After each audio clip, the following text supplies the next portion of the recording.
Welcome to మా జిందగీ.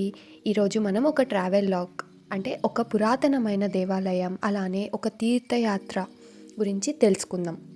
అది ఎక్కడో కాదండి, ఘాటి. కొంతమందికి తెలుసుంటుంది, కొంతమందికి తెలియదు.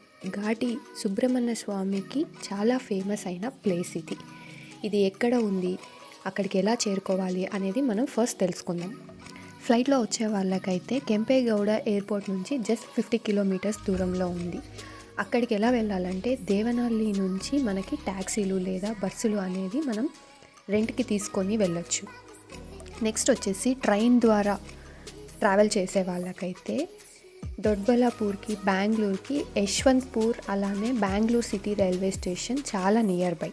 సో అక్కడి నుంచి కేఎస్ఆర్టీసీ ద్వారా మనం ఆ టెంపుల్కి చేరుకోవచ్చు. నెక్స్ట్ రోడ్వేస్లో వచ్చే వాళ్ళైతే దొడ్బలాపూర్ నుంచి 15 కిలోమీటర్స్ దూరంలో, అలానే బెంగళూరు బస్ స్టాప్ నుంచి 55 కిలోమీటర్స్ దూరంలో ఉంది ఈ టెంపుల్. బెంగళూరు నుంచి ట్రావెల్ చేసే వాళ్ళకైతే అస్సలు ఇబ్బంది అనేది ఫీల్ అవ్వాల్సిన అవసరం లేదు. ఎందుకంటే కేఎస్ఆర్టీసీ బస్సెస్ ఎవ్రీ 10 మినిట్స్కి బస్సు ఉందన్నమాట ఘాటి సుబ్రహ్మణ్యం దర్శనాని కోసం. సో టెన్షనే లేదు. మేమైతే అక్కడికి చేరుకున్నాం. సో ఇది చూడండి, ఇదైతే ఘాటి సుబ్రహ్మణ్య స్వామి టెంపుల్. ఇక్కడైతే మనకి ఫుడ్ ఫెసిలిటీ కానీ, షాపింగ్ చేసుకోవచ్చు, అలానే స్టే చేసే వాళ్ళకి రూమ్స్ కానీ ఫెసిలిటీస్ చాలా బాగున్నాయి. ఇప్పుడు మనం ఘాటి సుబ్రహ్మణ్య స్వామి ఆలయం, దాని యొక్క ప్రత్యేకత ఏంటి అనేది తెలుసుకుందాం. ఇది ఒక ప్రసిద్ధ తీర్థయాత్ర కేంద్రం. ఈ ఆలయం యొక్క ప్రత్యేకత ఏంటంటే ప్రధాన దేవత కార్తికేయుడు నరసింహుడితో కలిసి మనకి దర్శనమిస్తారనమాట. 2 విగ్రహాలు, 2 దేవుళ్ళు వెనుక ముందు ఉన్నాయి అంటే నమ్ముతారా? కానీ ఇక్కడ నమ్మాలి. మనకి కార్తికేయుడు నరసింహుడు కలిపి ఒకే దగ్గర దర్శనమిస్తారనమాట. ఇది భారతదేశంలో సర్పపూజకు కూడా ఒక ఇంపార్టెంట్ ప్లేస్. నరసింహస్వామి జయంతి ఇక్కడ జరుపుకునే పండుగల్లో అది ఒక ప్రధానమైన పండుగ. ఘాటి సుబ్రహ్మణ్యం టెంపుల్కి 600 సంవత్సరాలు పైగా చరిత్ర ఉంది. ఇక్కడ ఒక ఇంట్రెస్టింగ్ స్టోరీ ఏంటంటే ఈ ప్రదేశంలో సుబ్రహ్మణ్య స్వామి పాము రూపంలో తపస్సు చేస్తున్నారని అందరూ నమ్ముతారు. నాగ కుటుంబాన్ని విష్ణువు వాహనమైన గరుడ నుండి అందించమని సుబ్రహ్మణ్య స్వామిని ప్రార్థించాడట. అతను సర్పాల పట్ల ద్వేషానికి పేరుగాంచాడు. సుబ్రహ్మణ్య స్వామి 7 పడుగుల పాము రూపంలో ఉంటాడు మరియు ఈ ప్రాంతంలోని ఆయన ఘాటికాసురుని సంహరించాడని అందరూ నమ్ముతారు. దక్షిణ భారతదేశంలో అంటే మన సౌత్ ఇండియాలో సర్పపూజకి అత్యంత ముఖ్యమైన ప్రదేశాల్లో ఘాటి సుబ్రహ్మణ్యం కూడా ఒకటి. అన్ని టెంపుల్స్లోనే మనకి ఈ టెంపుల్లో కూడా కెమెరా అనేది లోపలికి అలో లేదు. బట్ బయట నుంచి చాలా క్లియర్గా స్పష్టంగా దేవుణ్ణి మనం దర్శించుకోవచ్చు. ఇక్కడ మీరు చూసినట్టయితే ముందర సుబ్రహ్మణ్య స్వామి, అలానే వెనక వైపు ఒక అద్దం పెట్టి నరసింహస్వామి అవతారం కూడా మనకి చూపిస్తారన్నమాట. ఈ ఆలయంలో బ్రహ్మ రథోత్సవం ముఖ్యమైన రోజుల్లో ఒకటి. దీనిని ప్రత్యేక ఆచారాలతో జరుపుకుంటారంట. ఘాటి సుబ్రహ్మణ్య ఆలయంలో జరిగే మరో ప్రధాన పండుగ వచ్చేసి నరసింహ జయంతి.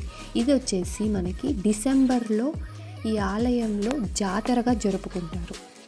ఈ ఆలయ దర్శనం కోసం మన ఆంధ్రప్రదేశ్, కర్ణాటక రాష్ట్రం వాళ్ళే కాకుండా తమిళనాడు, మహారాష్ట్ర, కేరళ ఇటువంటి పొరుగు రాష్ట్రాల నుండి కూడా చాలామంది దర్శనం కోసం వస్తూ ఉంటారనమాట. అంత ప్రత్యేకత గల దేవాలయం ఘాటి సుబ్రహ్మణ్య స్వామి దేవాలయం.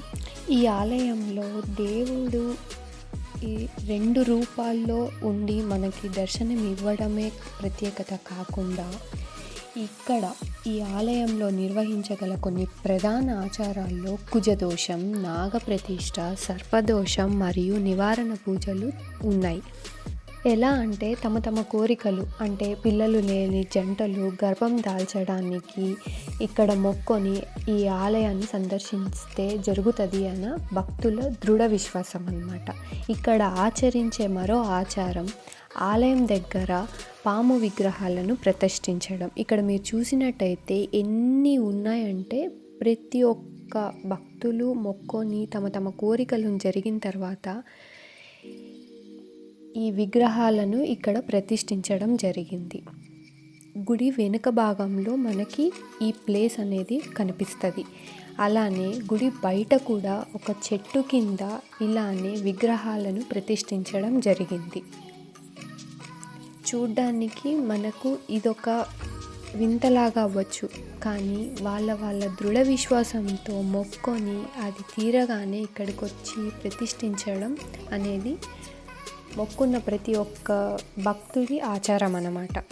ఇది ఇలా భక్తులు చేయడం శుభప్రదమైన ఆచారం మరియు నైవేద్యం అని నమ్ముతారంట.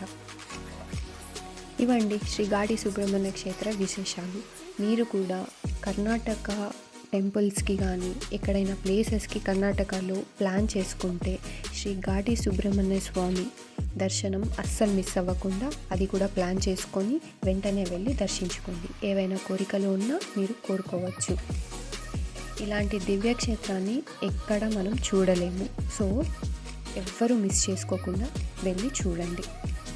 మాకైతే దర్శనం అయిపోయిన తర్వాత కొద్దిసేపు అక్కడే ప్రశాంతంగా కూర్చొని నెక్స్ట్ ప్లాన్ అనేది చేసుకున్నాం అనమాట. మా ప్లాన్ వచ్చేసి నెక్స్ట్ ఘాటి నుండి లేపాక్షికి వెళ్ళాలి అనేసి.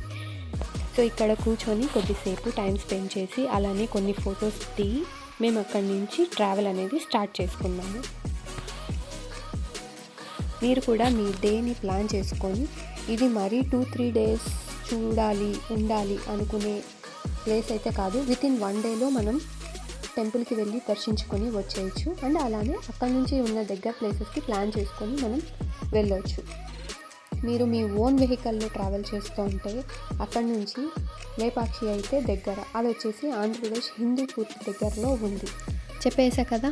మా నెక్స్ట్ వీడియో వచ్చేసి లేపాక్షి. అక్కడ ఏ ప్లేసెస్ని కవర్ చేశాము అండ్ దాని యొక్క ఇంపార్టెన్స్ ఏంటి అనేది నేను ఆ వీడియోలో మీకు షేర్ చేయబోతున్నాను.